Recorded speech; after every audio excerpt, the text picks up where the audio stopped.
Hey, what's up guys? It's your girl Jazz, and today I am reviewing the, I guess, newish Fitbit Versa 2. So a little bit about it.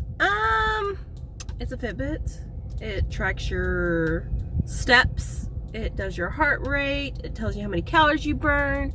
It tells you the time. Well, obviously it tells you the time. It's a watch, right?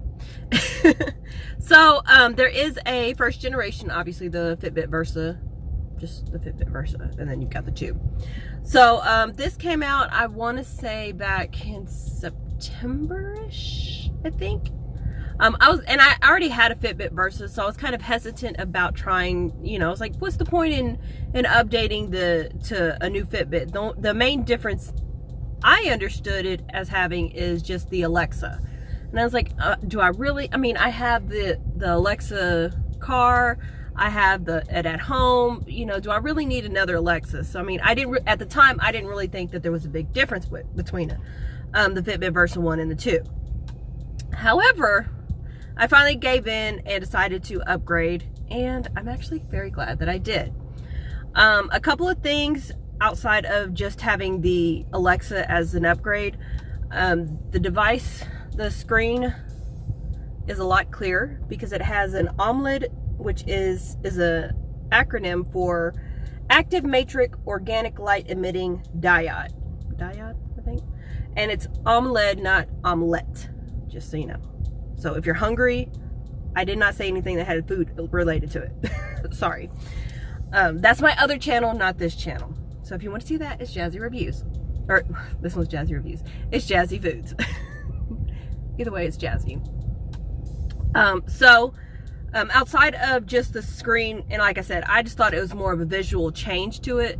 No, that's not the case at all. And I will do a direct comparison between the Fitbit Versa 1 and the 2 on another video, so make sure that you subscribe so you can catch that one. I'm going to do my best not to do a straight comparison, but outside of just the physical features to it, the Fitbit Versa 2 is a lot more responsive. I did try to set up my first Versa with the to be able to connect to my phone so I can get text messages, calls, and all that stuff, so I wouldn't have to have my phone with me to know that, I got a call or anything like that. And with the Fitbit Versa 1, it was a hit and a miss. So that's part of the reason why I decided to upgrade, other than having to do a review on it. So with the Fitbit Versa 2, it doesn't matter if it's on or off, or as far as your sound on your phone, because I know with the Fitbit Versa 1 that made a difference on whether I got a notification or not. I'm always getting a notification as long as my Bluetooth is on.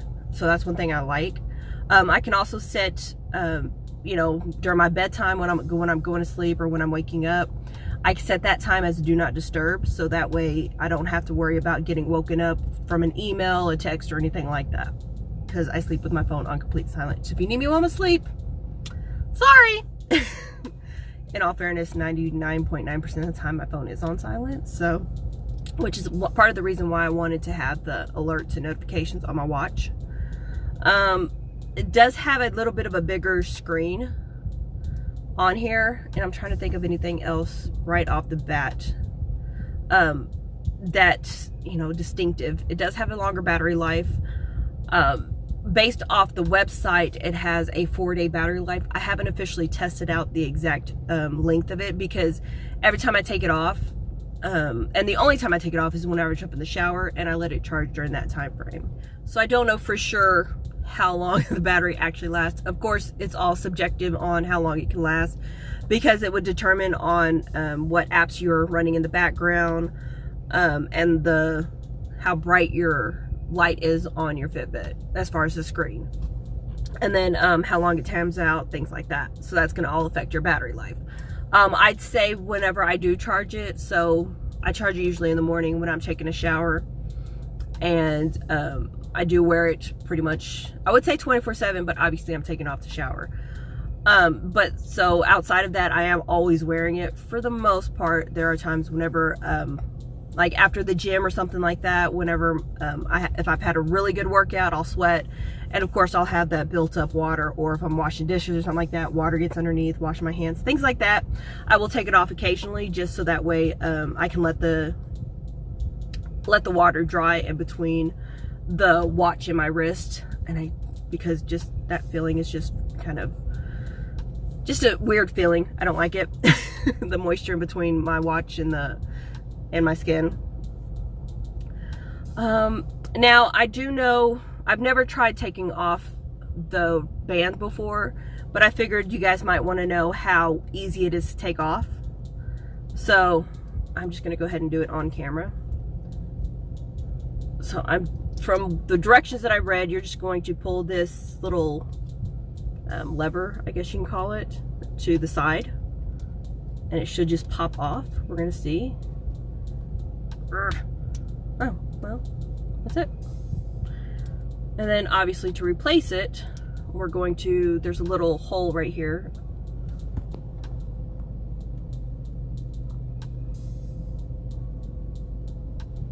All right, so you're going to push the pin all the way to the side so that way it sticks out a little bit more.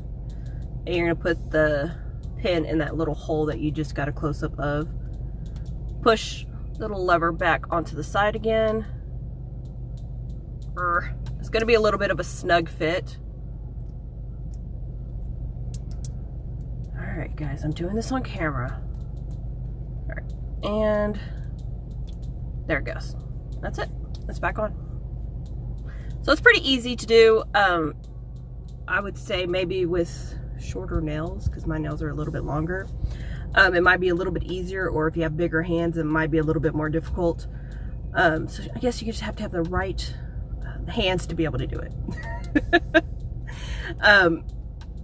So that's that piece. I do notice maybe it's a different type of, if it's not polyester, it may be a different type of silicone, but just feeling the straps, it is a lot softer and smoother.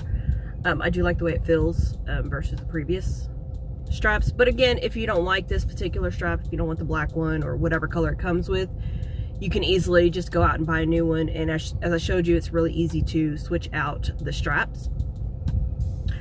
Because I know people actually have co-workers that feel like they have to match their watch with literally every single thing that they wear.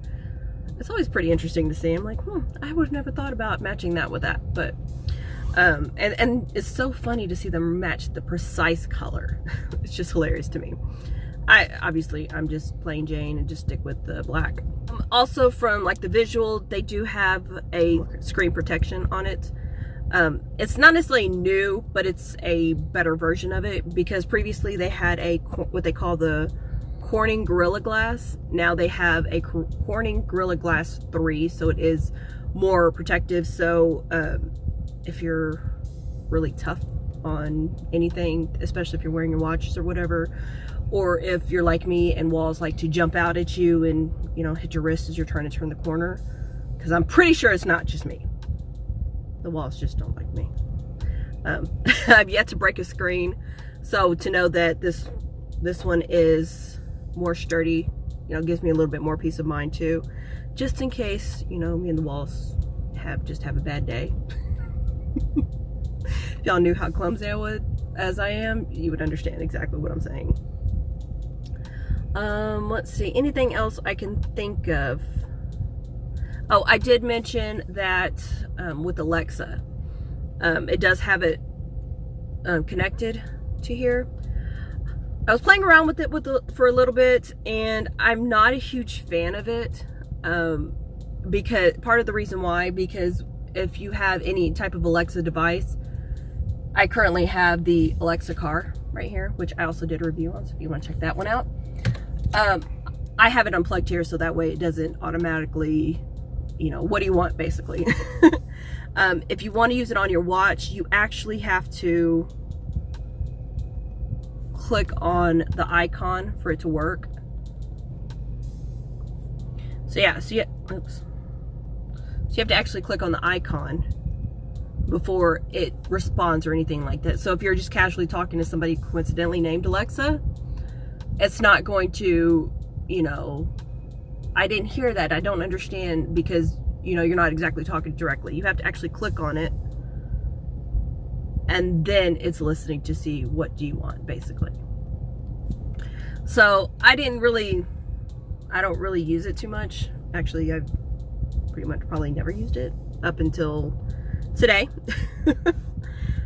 Just because, again, I'm so used to just being able to say Alexa and it registering and me having a conversation from there. One thing that I think is pretty cool is, like I said, I've mentioned previously, is that I do get notifications about text messages and things like that. I did get a text message and I did attempt to respond, and that was maybe about 20 minutes ago. Responding through the watch, as of right now, I still have not gotten a response back. Or the person, my videographer, annoying as you are, has not gotten the text message that I sent.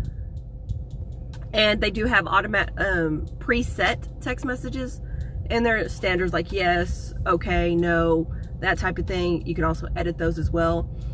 But again, that has not been received. And even on my phone,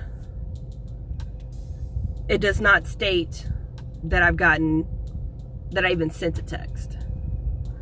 So that's the downside about if you're not wanting to text through your phone. It's not sending, it doesn't seem like. I don't know if it's because I'm not connected to Wi-Fi currently, but just using Bluetooth to the phone and using the internet phone, it's not connecting. It's not sending out any text. And I know it's not user error, so don't even try and go there. Yes, we all know that 90% of the time it is user error. It is water resistant. I believe it's 160 feet. It is not recommended. I wouldn't recommend it personally, even if they didn't directly recommend it, going into a hot tub or a sauna, because for one, it will burn, it will get overheated, and even if it is able to withstand that type of temperature, just on your skin, I wouldn't recommend it. Plus then you get all that sweat. Anyways. So environmental requirements, operating temperature is -4 degrees, which I definitely would not recommend getting to that type of temperature. Up to 140 degrees. Again, I would not recommend that type of temperature. I don't function in extreme heat or cold, sorry. So a maximum altitude is 28,000 feet as well. Battery life, I did mention that it is about 4 days, but again, I haven't fully tested out whether it actually lasts those 4 days, just because I'm a little bit paranoid and I do charge it while I'm showering. But if I did end up killing it all the way 100%, it takes about 2 hours to recharge it. So not too long, really, considering it'll last for 4 days. Can't go wrong with that. Another thing that I absolutely love about the new Fitbit Versa 2 is the fact that I can control my music with it.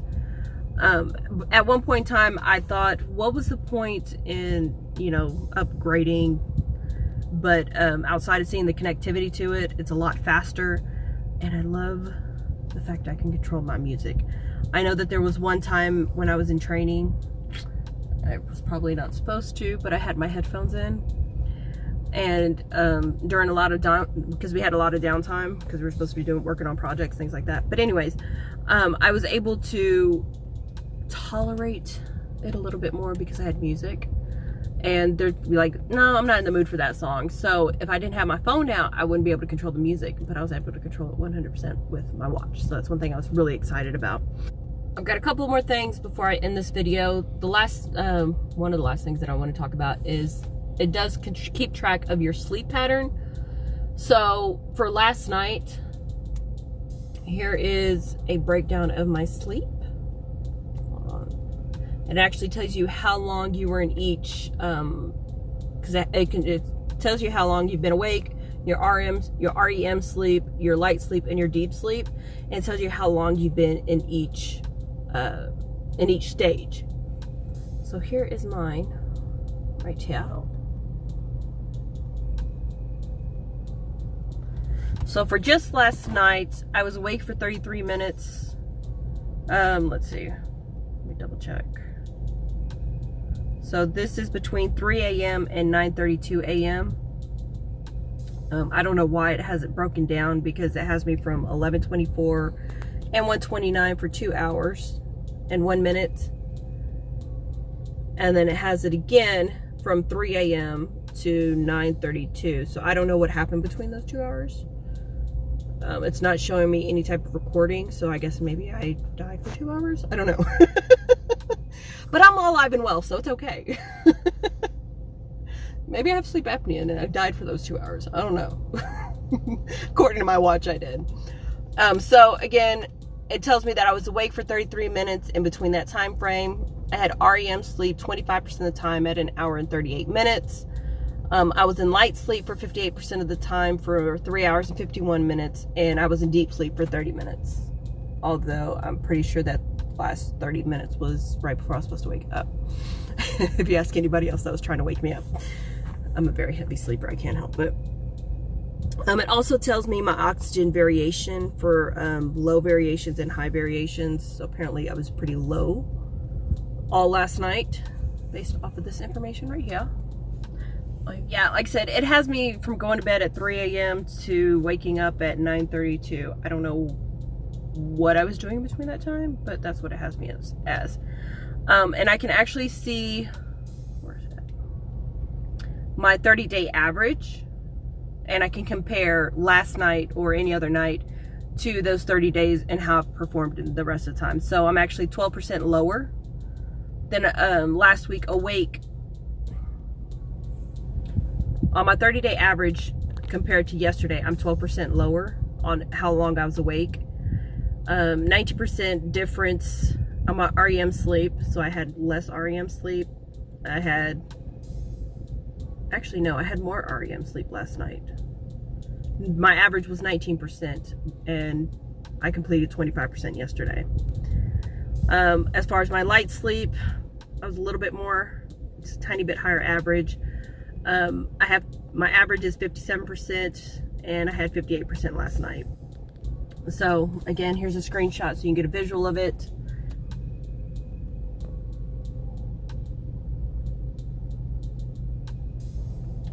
So you can get an idea of how you sleep within a 30-day period, you know, last night, throughout the week, that type of thing.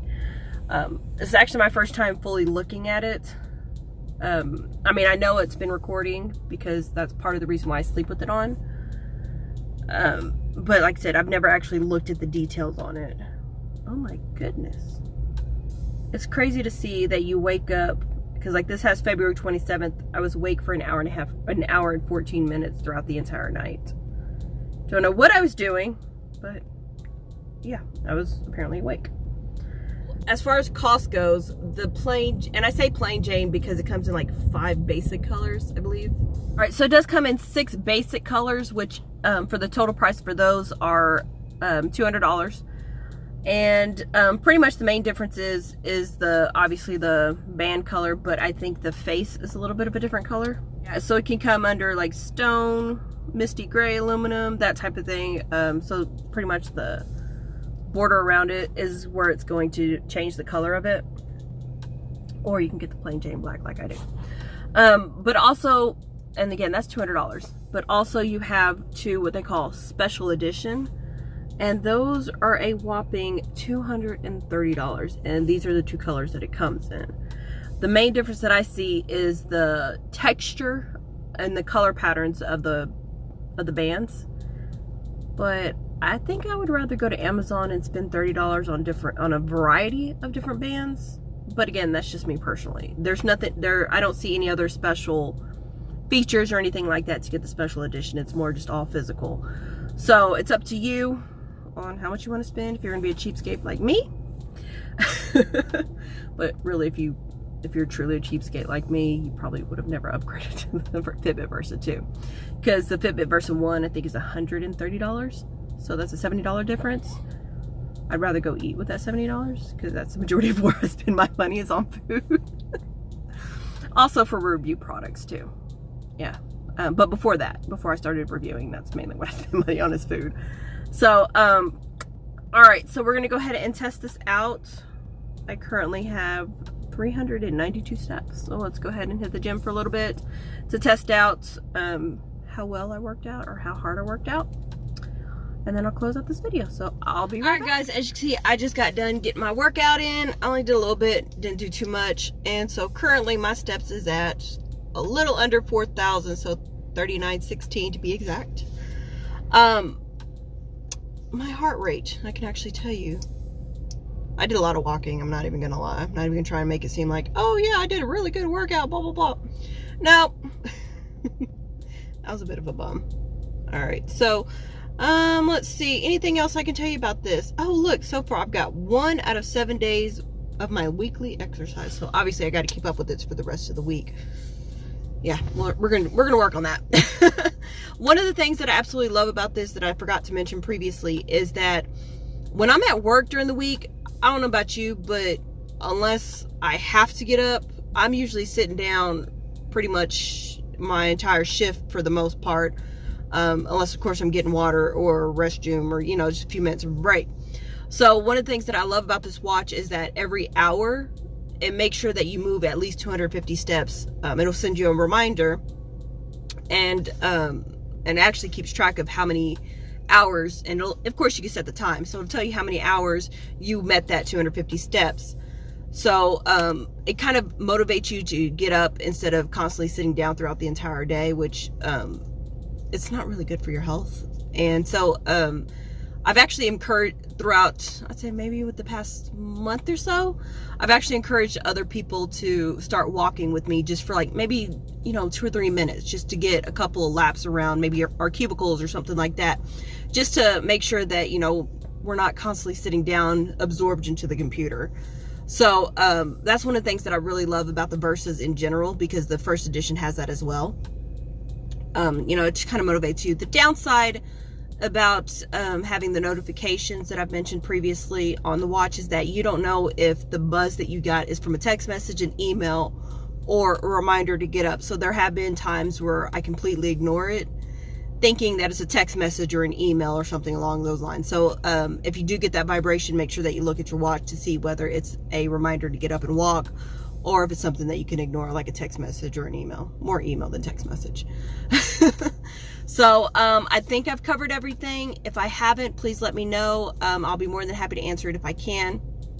Also, I will be doing a comparison video between the Versa 1 and the 2. So again, if you have any questions, let me know, because I've already reviewed the first Versa.